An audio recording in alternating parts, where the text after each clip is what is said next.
Allez, bonjour à tous et bienvenue, c'est Guillaume. Sixième partie de ce focus carrosserie. Et donc aujourd'hui, on va s'attaquer à la peinture des choses annexes, si je peux dire. On va avoir tout l'entourage de fenêtres, on a également des parties aération, et donc il va falloir masquer. Donc je sors toutes mes bandes de masquage, 6, 10, 18 mm, et enfin la bande cache courbe de 2 mm. Donc j'ai déjà commencé le travail avec de la bande cache pour faire l'entourage du pare-brise. On va avoir besoin d'un coton-tige ainsi que des cure-dents pour appliquer bien comme il faut la bande cache. Donc c'est un travail qui demande beaucoup de temps parce qu'il faut vraiment plaquer toute cette bande cache à l'extrémité, au ras-bord de la zone à peindre. Et il va falloir faire également attention au niveau du masquage, car même si le vernis a été passé, on n'est jamais à l'abri d'une petite erreur. Et donc vous allez voir que ça va arriver malheureusement. Donc je viens commencer déjà par les zones donc de l'entourage de fenêtres. Et donc on commence toujours par les zones les plus difficiles à masquer. Et puis au fur et à mesure, on va faire un masquage plus gros, hein. On va s'écarter des zones sensibles. Donc j'utilise la bande cache, donc c'est la qui peut se courber, hein, donc c'est la 2 ou 3 mm. Et donc on va venir appliquer tout doucement, en fin de compte, le contour de la fenêtre, hein. Et donc ça c'est important, hein, comme vous avez vu, je passe la bande cache sous mes doigts, donc plusieurs fois pour essayer d'enlever le pouvoir collant, hein, de cette bande cache, parce qu'on ne sait jamais, ça peut toujours arriver d'avoir des petits pépins. Donc je passe sur la partie supérieure. Donc la partie supérieure est également à peindre au niveau de l'aération que vous avez au-dessus. Donc il y a une bande cache aussi à appliquer au centre. Donc je viens faire bien sûr de l'autre côté, hein. Donc sur la partie avant, il n'y a pas énormément de zones à masquer. Vous voyez, hein. Donc j'ai masqué aussi le centre. Donc là il faut y aller vraiment par des petits bouts pour masquer déjà le contour, et puis après on vient finaliser le masquage. Donc je commence également la partie arrière, et donc les supports d'aileron sont à peindre en noir satiné, tout comme le contour de fenêtre. Et donc là encore, on vient essayer d'épouser la forme. Alors c'est pas rectangulaire, donc c'est pas forcément facile à masquer. Bon, on essaye de couper au mieux, hein, on essaie de faire des petits bouts pour suivre l'arrondi. On peut également utiliser dans ce genre de cas du masque liquide, mais ça va créer une épaisseur. Donc moi j'ai choisi la bande cache. Donc pour m'aider à faire le masquage, parce que la zone est quand même assez grande, je vais utiliser une feuille de papier traditionnelle. Et donc je vais venir couper je vais faire deux encoches qui vont permettre de mettre les supports de l'aileron.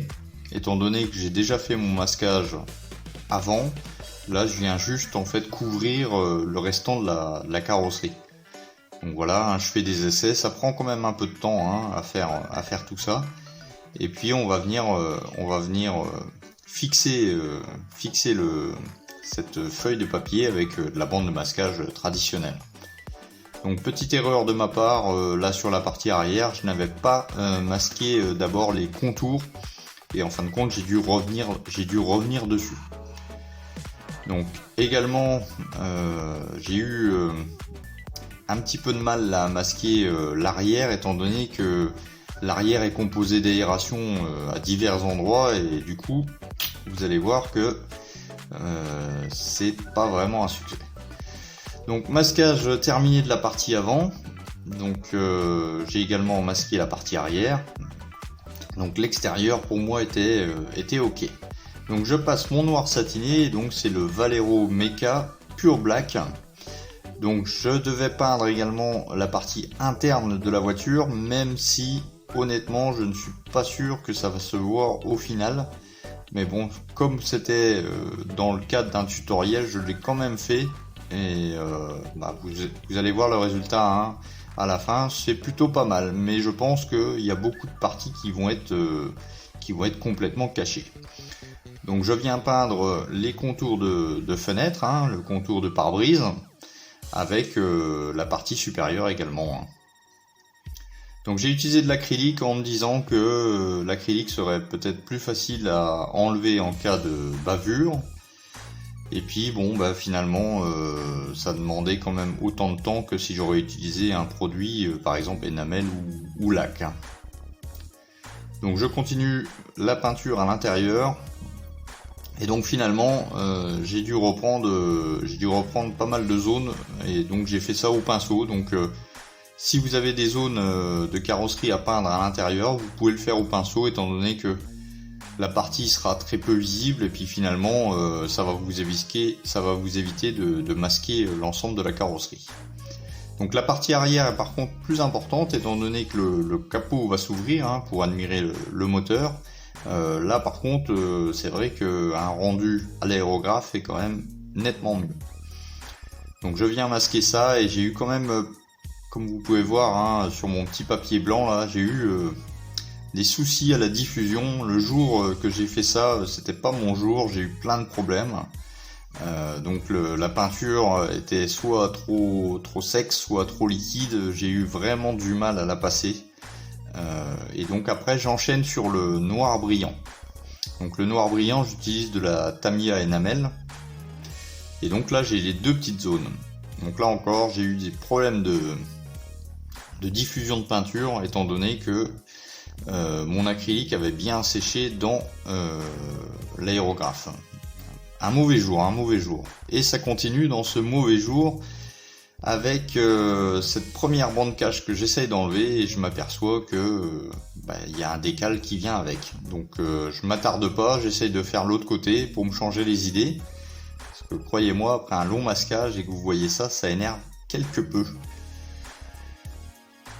La suite de mauvaises nouvelles arrive avec une peinture qui est passée à travers mon masquage, et donc vous allez voir que sur la partie arrière il y a une petite trace noire là qu'on voit.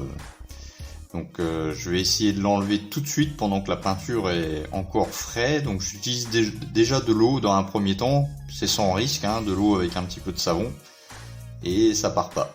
Donc je décide d'utiliser du X20A, donc diluant acrylique, et là ça commence à partir, mais pas totalement, j'ai toujours un voile noir qui recouvre ma zone. Donc tant pis, hein, je me dis que je ferai ça à la fin. Donc je continue mon démasquage, et là sur la partie supérieure ça va, ça se passe bien. Bon par contre au niveau du côté, là c'est la boulette, la grosse boulette. J'ai un décal qui s'en va, et il a tendance à vouloir arracher tout le reste qui est sur la bande cache. Donc je prends mon temps et j'essaie d'inverser le retrait de la bande cache pour pas tout enlever justement. Donc je passe à la partie avant, parce que après avoir vu tout ça, je me dis que peut-être la partie avant va me poser problème également. Et là bonne surprise, la partie avant s'est très bien passée. C'est jamais évident un masquage, il y a toujours un risque que vous en avez fait, que c'est votre premier masquage ou vous en avez déjà fait plein, il y a toujours un risque, et là ça se voit directement. Hein. Donc j'enlève très délicatement ma bande cache, étant donné que j'ai déjà vu une erreur, donc après on y va bien sûr beaucoup plus doucement. Donc le contour de pare-brise impeccable, je n'ai pas eu de défaut, la bande cache a bien suivi le contour, et puis n'a pas fait d'erreur sur mes décals. Donc là la raison est toute simple. Au niveau du décal, je pense qu'il n'avait pas reçu assez d'assouplissant à cet endroit là, et peut-être une couche de vernis un peu trop fine, donc comme quoi c'est important de passer du vernis sur toutes les zones. Et donc pour la partie arrière où j'ai eu un débordement de peinture que je n'arrivais pas à enlever, là encore je pense que la couche de vernis n'est pas suffisante pour pouvoir l'enlever proprement. Donc faites attention, passez votre vernis vraiment sur toutes les zones. Donc je vous montre le résultat. Donc après peinture, donc j'ai dû repasser une couche de blanc sur la partie arrière. étant donné que tous mes produits n'arrivaient pas à enlever le noir. Donc ça arrive, donc bon bah c'est tout, hein. On fait des retouches pinceau si c'est vraiment petit, sinon on ressort l'aérographe.